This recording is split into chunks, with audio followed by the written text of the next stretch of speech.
కారం రంగు రుచితో ఉంటుంది. ఆచి మిరపపొడి అదరగొట్టే కారం రంగు రుచి.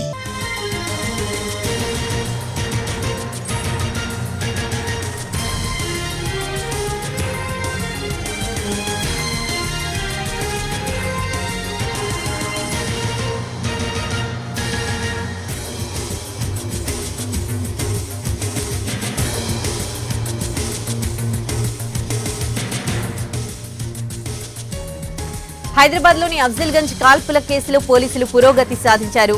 అఫ్జల్గంజ్ లో కాల్పులు జరిపి అక్కడి నుంచి తిరుమలగిరి నుంచి ఆటోలో షామీర్పేట్ వరకు వెళ్లినట్లు గుర్తించారు. అక్కడి నుంచి గజ్వేల్ వరకు షేరింగ్ ఆటోలో వెళ్లి ఆ తర్వాత లారీలో ఆదిలాబాద్ వరకు ప్రయాణించినట్టు పోలీసులు గుర్తించారు. అక్కడి నుంచి మధ్యప్రదేశ్ మీదుగా బీహార్ కు వెళ్లినట్టు అనుమానిస్తూ ఉన్నారు. కాల్పులకు పాల్పడింది అమిత్, మనీష్లుగా గుర్తించారు.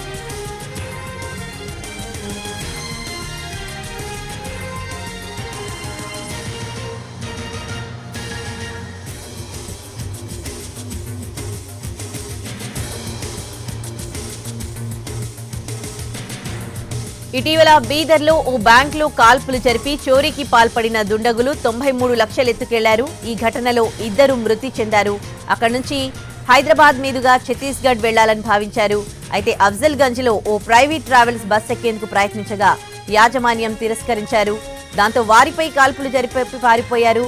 ఈ కేసులో బీదర్, హైదరాబాద్ పోలీసులు జాయింట్ ఆపరేషన్ చేశారు. ఈ అంశానికి సంబంధించి పూర్తి డీటెయిల్స్ మా crime input editor Ramesh Vaitla అందిస్తారు. రమేష్, బీహార్ లోకి పారిపోయినట్లుగా తెలుస్తోంది. మరి ఇప్పుడు పోలీసులు వాళ్ళని పట్టుకోవడానికి ఎట్లాంటి ప్రయత్నాలు చేస్తున్నారు? బీదర్ తో పాటు హైదరాబాద్ లో కాల్పులు జరిపి 2 మృతికి కారణమైన దోపిడీ దొంగలను పట్టుకోవడానికి హైదరాబాద్ బీదర్ పోలీసులు జాయింట్ గా ఆపరేషన్ నిర్వహిస్తున్నారు. దీనికి సంబంధించి పూర్తిగా విచారణ చేస్తున్నారు. ఇప్పటికే 10 ప్రత్యేక దర్యాప్తు బృందాలను రంగంలో దించడం జరిగింది. ఈ ఇద్దరిని దోపిడీదారులు పట్టుకోవడానికి ప్రయత్నాలు కొనసాగుతున్నాయి. అయితే హైదరాబాద్ ఆ దోపిడీ దొంగలకు హైదరాబాద్ బాగా సురక్షితంగా ఉన్నట్లుగా ప్రస్తుతానికి పోలీసులు అనుమానం వ్యక్తం చేస్తున్నారు. ఎందుకంటే సికింద్రాబాద్ లోని సికింద్రాబాద్, తిరుమలగిరి, అల్వాలు, తర్వాత సుచిత్ర లాంటి ప్రాంతాల్లో మొత్తం ఫ్రీక్వెంట్ గా వాళ్ళు తిరగడం జరిగింది. అంతేకాకుండా వాళ్ళు ఆటోలో తిరుగుతూ ఎప్పటికప్పుడు డ్రెస్సులు మారుస్తూ ఎప్పటికప్పుడు కొత్త బ్యాగులు కొంటూ, షూస్ కొంటూ ఆ మేరకు వేషాలు మారుతూ వాళ్ళు ఎప్పటికీ పారిపోవడం జరిగింది. అల్వాల్ నుంచి వాళ్ళు షామీర్పేట వరకు ఆటోలో వెళ్ళడం జరిగింది. అక్కడి నుంచి గజ్వేల్ కి షేరింగ్ ఆటోలో వెళ్ళడం జరిగింది.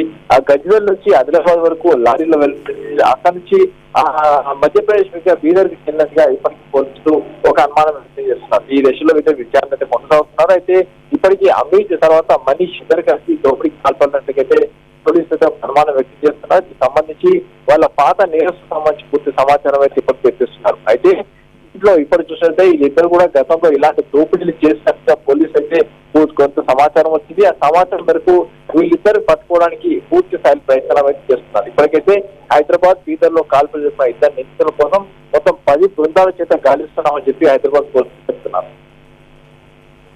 Right, thank you Ramesh Vaitla.